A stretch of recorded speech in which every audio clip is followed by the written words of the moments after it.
Good day, folks. This is Greg Judy at Green Pastures Farm. Today I wanted to give you an update on the area that we seeded.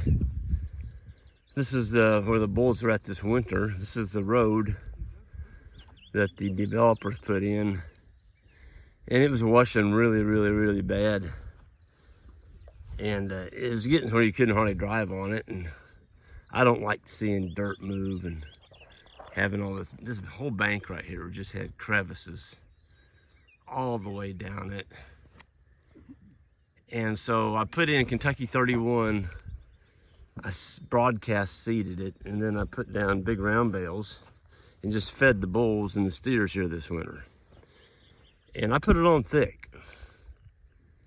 It's a great Judy Bale unroller. I was able to get it on there about 6 inches thick, the hay. And look at the stand I got.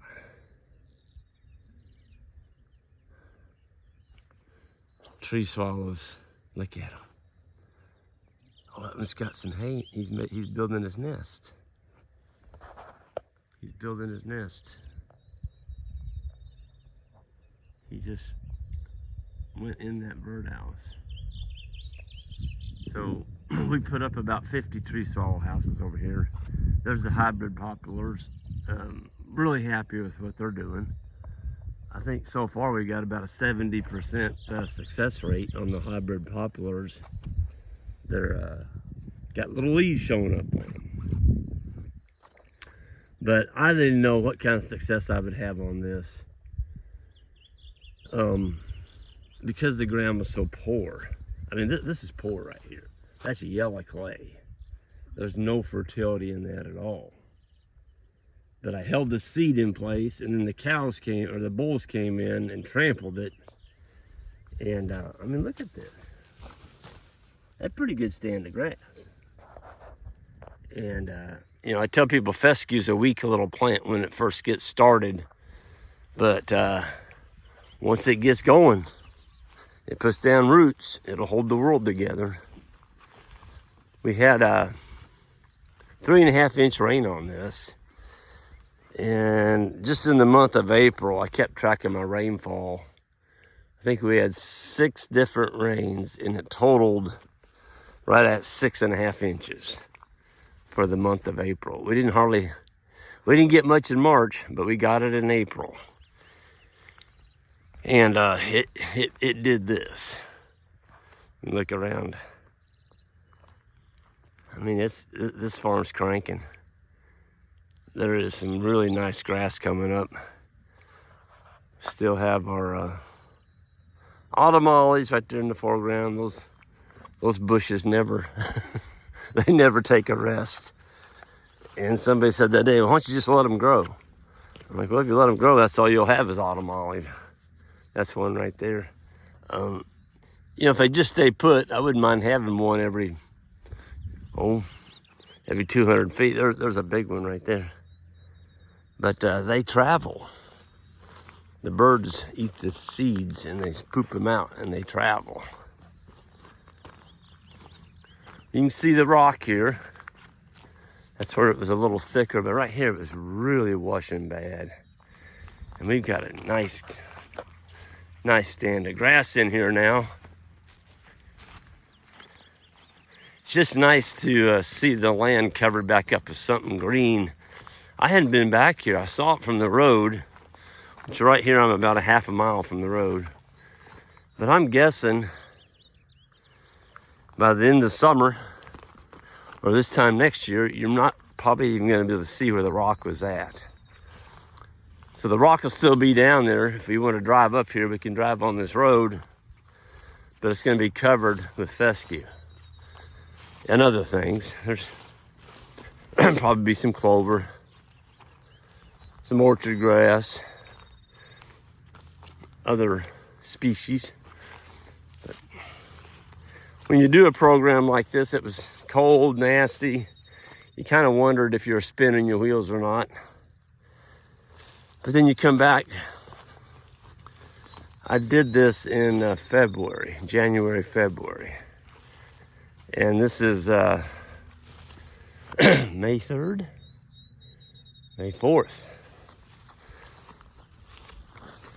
Lose track of days.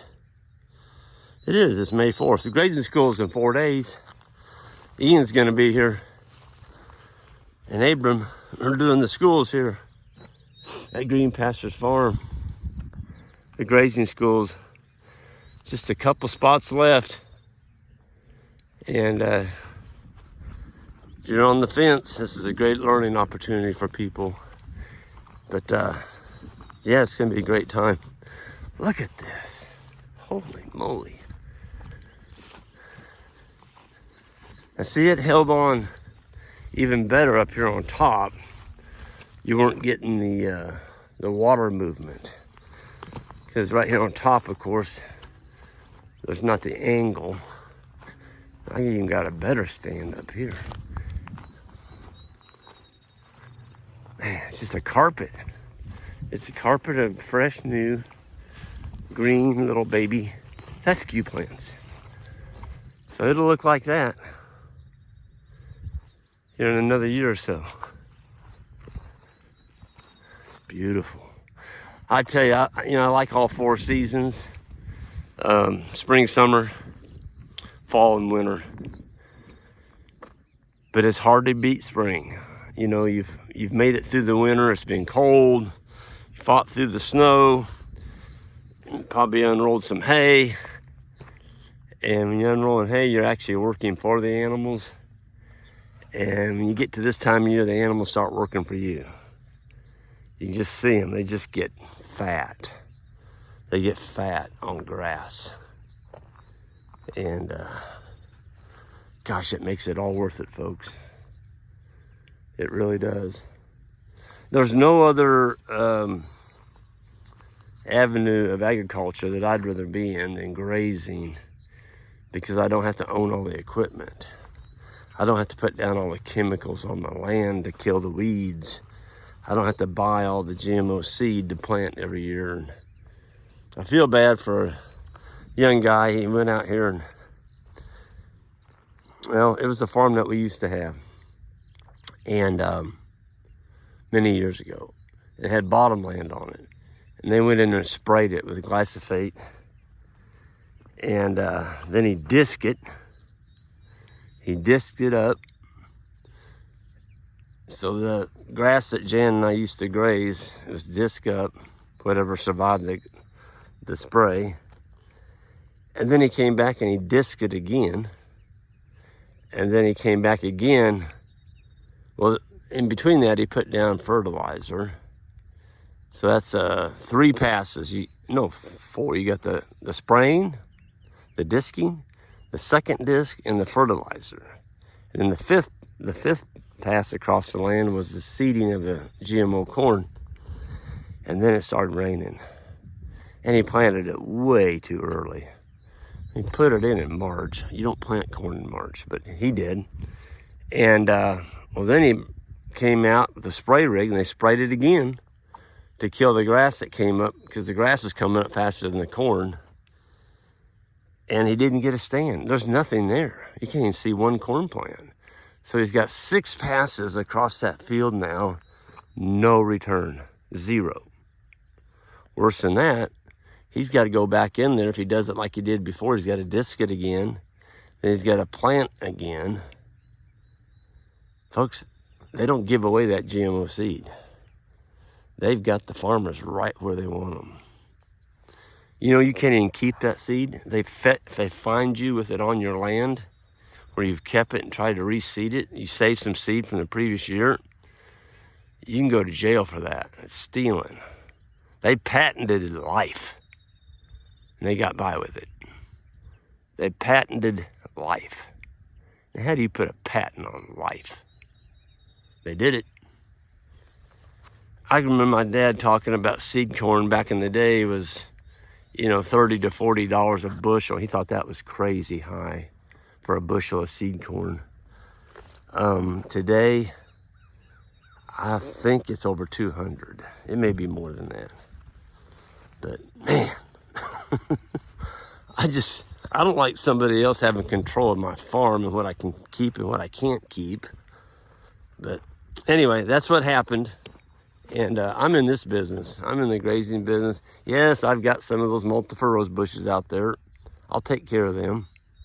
But I don't, you know, if it rains or if it gets cold or whatever, I've still got this out here. I can graze this and put that through a ruminant animal, and they can put on weight, and they can give me a baby calf every year. And my equipment is that ATV up there on the side of that hill. That's it. And for the first 7 years, Jan and I, we didn't have that. All we had was a two-wheeler and a backpack. So you don't have to have an ATV. It's just nice when you get scale. If you get larger scale where you're running multiple farms in big areas, it's nice to have a four-wheeler. Especially when you're putting in paddocks every day like we do. It carries all your equipment.